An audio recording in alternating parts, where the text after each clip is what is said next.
আমার মনের কষ্টটা আমি আপনাদের কাছে প্রকাশ করতেছি। আপনারা সবাই অবশ্যই এই ভিডিওটা শুনে যাবেন। আমি এই বাড়িতে 5.5 বছর প্রায় ভাড়া থাকি। আপনার এই ঘরে যখন আমি আসছি, আগে ওই সাইডে ঘরে ছিলাম, ওইখান থেকে এই ঘরে যখন আসছি, আপনার 4750 টাকা ফ্রি সহ ভাড়া ছিল। সে বিগত 6 মাসের ভিতরে 200 টাকা রুম ভাড়া বাড়াইছে। তার আগে আমি বলি আমি কতটা কষ্ট করছি এই বাড়িতে। এমনও মাস গেছে সে এলপি গ্যাস দেওয়ার কথা বললে ভাড়া দিছি। এমনও মাস গেছে সে 1 সপ্তাহ 15 দিন পরে এলপি গ্যাস দিছি। বোতল গ্যাসের দাম বেশি দেখে দেয় না। এই 5.5 বছরের ভিতরে আমি 4 বছরের উপরে 4:30 বাজে ভাত খাইছি, 4টে বাজে 3:30 বাজে ভাত খাইছি। এমনও দিন গেছে ভাড়া সবাই দিছে, এক ঘরের ভাড়া পাইবে, এই জন্য সে সকাল থেকে বিকাল পর্যন্ত কারেন্টও দেয় না। এমনও কষ্ট হয়ে দিছে। তো এখন কিছুদিন যাইতে না যাইতে বলতেছে যে আমার এই সাইডে কারেন্ট বেশি খায়, এই সাইডে 3টে রুম 1 মিটারে চলে, কারেন্ট বেশি খায়।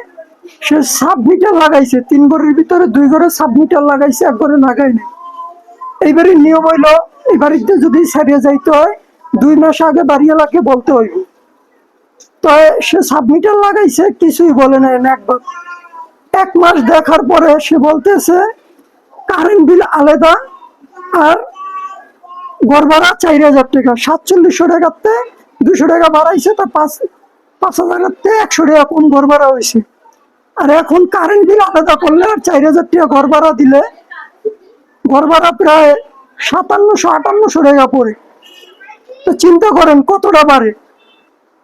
তার নিয়ম যে 2 মাস আগে তাকে বলতে হইব। তো সে যখন মিটারটা সাব মিটারটা লাগাইছে, সে তার তো বলা উচিত ছিল যে আমি সাব মিটার লাগাই দেবো, 4000 টাকা ভাড়া, কারেন্ট বিল আলাদা, তোমরা কি থাকবা কি থাকবা না। এই কথাটা সে বলে নাই। সে 1 মাস দেখা পরের মাসই বলতেছে এত টাকা ভাড়া দিতে হইব। তো আমি বললাম তাহলে আমি থাকবো না, আমি যাবো গো। কয় যাওয়াটা কোনো সমস্যা নাই, কিন্তু 2 মাস থাকতে যেতে হইব। প্রথমে কইছে যে 1 মাস থাকি যাবো।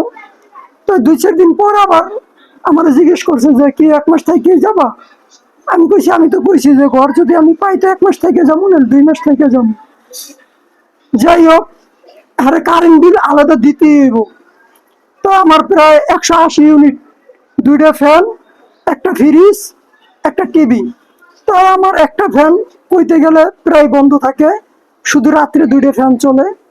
আর আপনার ফ্রিজ লাইটেতে 180 ইউনিটের ওভার হয়ে যায়। তো আমার কত টাকা, তাকে 9 টাকা ইউনিট দিতে হবে। আমি বললাম যেহেতু তো আমাদের 3 ঘরে 1 মিটার, তো আমরা 3 ঘরে ভরিয়ে নি টাকা, যে কয়টা ঘরে আমরা ভাগ করিয়ে দিব। তা হইব না, তাকে 9 টাকা ইউনিট দিতে হবে। এখান থেকেও তার ব্যবসা, 1 ঘরের টাকা দিয়ে 2 ঘর চলে যাইব। আপনার তাকে আমি বললাম যে কাকা কিছুদিন আমি আমার ভাও মতো রুম পাইছি, কারণ আমার তো একটু ভাও মতো লাগবো বাথরুম, কারণ আমার সবকিছু করিয়ে দিতে হয়। তা আমি ভাও মতো রুম পাইছি কাকা, আমি যাই না, যাইতে পারবো না, 2 মাস থাকতেই যেতে হইব। আর কোনো কথা নাই, 2 মাস থাকতে যেতে হইব এবং কি 4000 টাকা ভাড়া, কারেন্ট বিল আলাদা দিতে হইব। আমি এই বাড়িতে 2টা রুম নিয়ে থাকি, আমার শাশুড়ি 1 রুম আর আমার 1 রুম।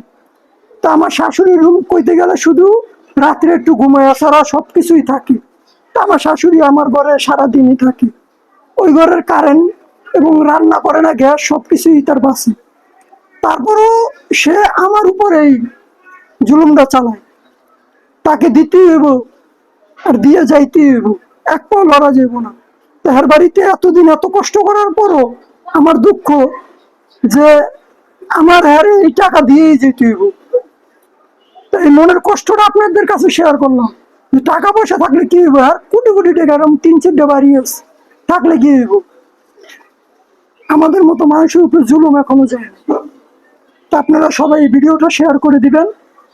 আর ঢাকা শহরে বাড়িওয়ালারা সত্যি, ঢাকা শহর যা মানুষ কামাই করে তাদেরকে দিয়ে যেতে হয়, তাদেরকে দিয়ে যেতে হয়, নেওয়ার মতো কিছুই থাকে না। সবাই ভালো থাকবেন, আল্লাহ হাফিজ।